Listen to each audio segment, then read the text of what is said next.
the chapter second from discovering computers, and the name of our chapter is Internet and World Wide Web. So first of all, we have to discuss some of our objectives we have to cover in this chapter. First of all, we have to discuss the evaluation of our internet, how internet come into the existence, and then we move towards the internet. We discuss one of our definition of our internet, and then we have to discuss some of our devices, how different devices are connecting together to make a network or our internet. And then we have to discuss some of our access provider providing the internet services worldwide, and then we have to discuss the IP addressing, internet protocol addressing, and domain name addressing.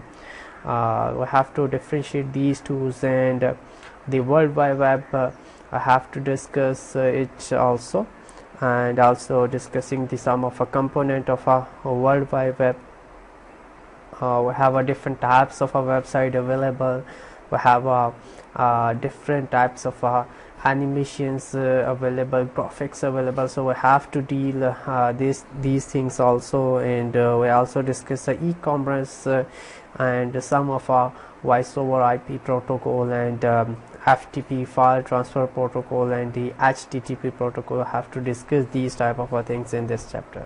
So first of all, what is the internet? That is the thing we are using nowadays, and everyone is using the internet nowadays. So internet is just a collection of networks together. And what is the network? So first thing is that we have to define the network first, and then we have to move towards the internet. So our network is you can say a connection between the different devices and our different computers together.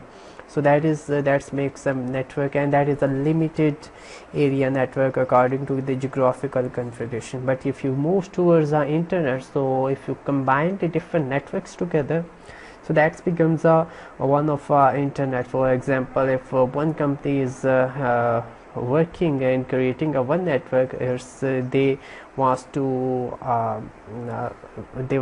create a connection with the other company, and the two different networks are connecting together. So that is one of example of our internet. And internet, due to the internet, we able to connect with the millions of businesses and government organization and education institutes together.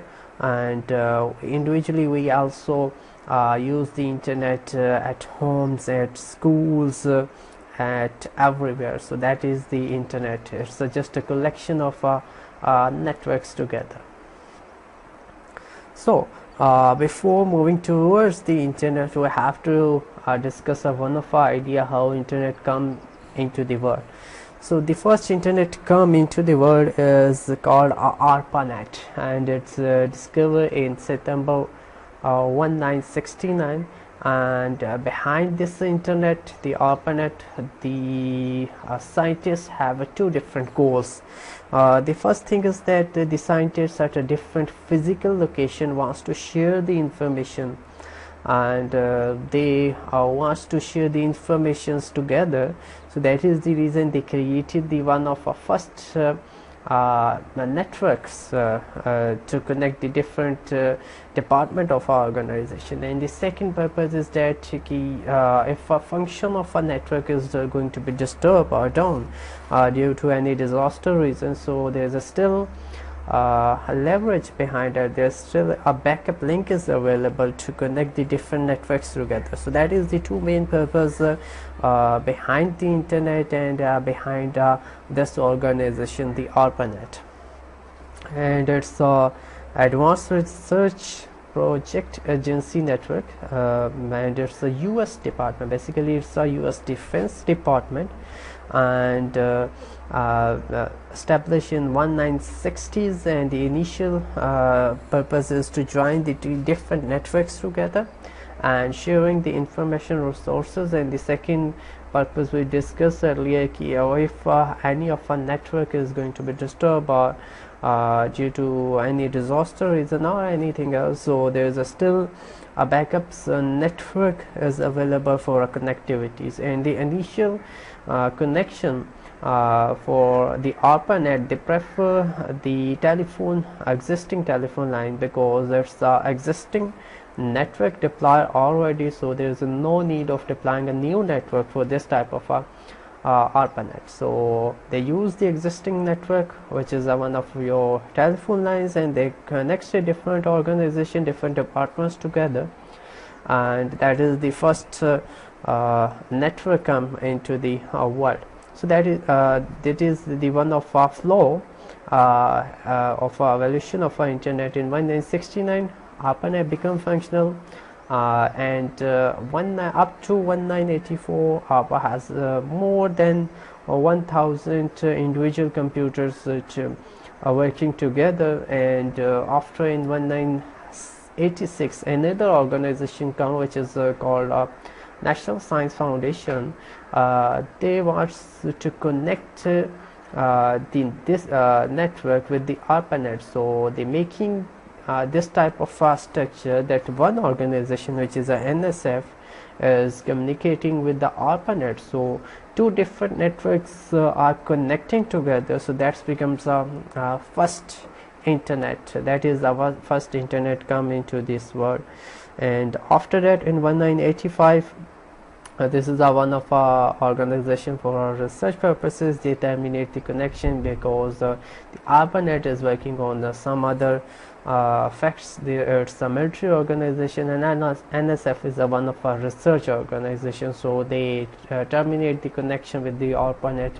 But after that, in 1996, Internet 2 come into the existence, which connect millions of organizations, millions of schools, millions of peoples together. So that is the internet we are using nowadays. But before that, before 1996, we are working, the NSF and ARPANETs are working with the Internet 1, and after that we have Internet 2 come here. And today we have more than 550 millions of hosts connecting with the internet. I'm discussing it here. The host, this is the one of person using the internet. They want internet services, so technically we call it as a host. It's also called a client, it's also called a host. And the protocol behind the internet is called a TCP and IP protocol. That is a transmission control protocol, or the internet protocol. We will discuss it in detail. That is one of a protocol developed in 1982s, and behind every technical communication we need some set of instruction, we need some of set of rules for communication. So that is the one of a set of rules developed by the scientist for internet connectivity, and that is also called a transmission control protocol. Basically is controlling the transmission between the data packet between the two computers. And from that we have a concept of a worldwide network comes, which able to connect millions of systems together using TCP IP protocol. So nowadays millions of trillions of systems are working behind just a single protocol, which is called TCP / IP or internet protocols. With the help of internet, each organization is able to use the internet, but how to maintain the internet, that is the second question comes. So every department has to maintain their own network. They are responsible for maintaining its own network. That is the first thing. The second is every organization is not taking care of what is happening outside one of a particular network. So Internet 2 connects more than 200 universities and 115 companies via a high-speed private network, and that is the stats associated with the ARPANET. So when ARPANET joined the NSF, so that is the stats here. We have a 200 university, we have approximately 115 companies, and they are communicating by using a high-speed private network. And in Pakistan, we are working with the PER network, that is a Pakistan Education and Research Network, launched in 2002. So that is a very good network in Pakistan, and it's used to connect different education institutes together. So that is it's called a Pakistan Education and Research Network. It's connecting the education and a research organization or institutes together. So it's a global interconnection of a computer networks that links the different education institute to government organization and individuals together. So it's basically a connection of networks, and networks connecting with the networks and connecting with the networks and so on. It is also called a wide area network. Why it's called a wide area network? Because have different networks locating at a different geographical location, and they share the information with each other. So that is all. It's that is the reason it's also called a wide area network, and it's make it possible for millions of users to connect with one another with the one of our media. So we have our internet, but if you want to connect the internet with the rest of the world and with your home, so we need one of our media, and the preferable media is a telephone line, because it's existing infrastructure. We don't need to deploy new cables, new infrastructure for internet. And cable modem is the technology used in early 20s, and the satellite is another one. We have a copper cable connection also available. We have a fiber cable connection also available. It's depending on the service provider, what the services the service providing is providing us. It's depending on the media. So internet, for the internet connectivity, we need one of a media. Either it's maybe a telephone lines, either it's maybe a satellite link, either it's maybe a fiber cable, anything else. So here is one of a picture, a bird eye view, how internet looks like.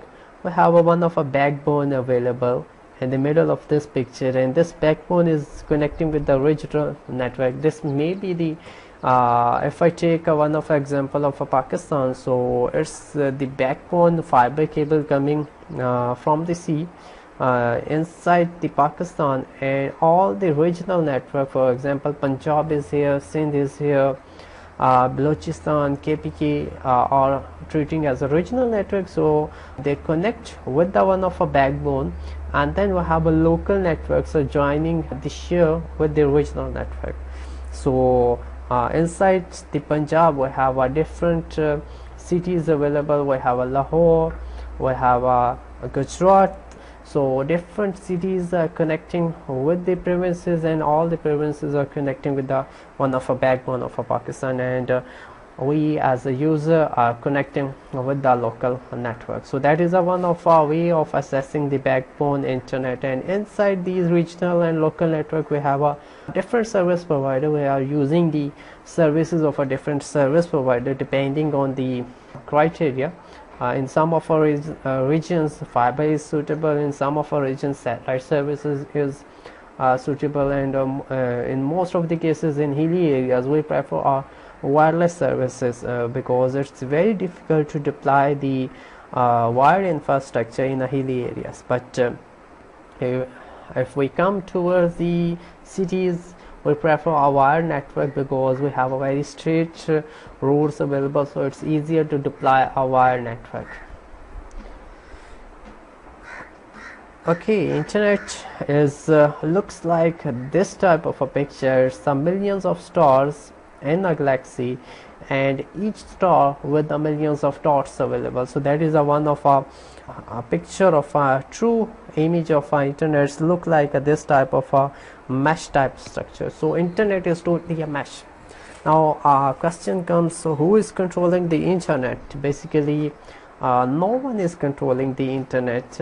Everyone is generating the resources, information resources, and everyone is receiving the information resources. So there is no boss in internet, and that is one of a reason it's one of unsecure place if you are connecting with the internet. So again, you are one of unsecure person. So you have to limitize the information resources you are looking for. You have to limitize according to our need. And then we have to discuss some of our hardware resources needed to connect the internet, and the other resources. In other resources we discuss some of our software resources also need to connect with the internet. So first of all, moving towards the hardware resources, so we need one of a computer or a mobile phone or any other device which able to create a connection with the ISP, nearest service provider. And then we have one device is needed, which is called a modem. We discussed this device also. And to connect the computers with your modems and with the internet service provider, we need a paths. So in paths we have a different option. We may go for a fiber cable, we may prefer a wireless communication, we may go for a satellite communication. So depending on the criteria. And then we have some of our different devices needed to connect the different paths together. So we have routers, and we have a internet service provider also. So these are some of our hardware resources needed to connect with the internet. And then we shift towards some of our software resources. For example, the network addressing, we have to discuss the network addressing also, the DNS, domain name server, World Wide Web, www, and we also discuss URLs and the web browsers to access the internet services working as a client.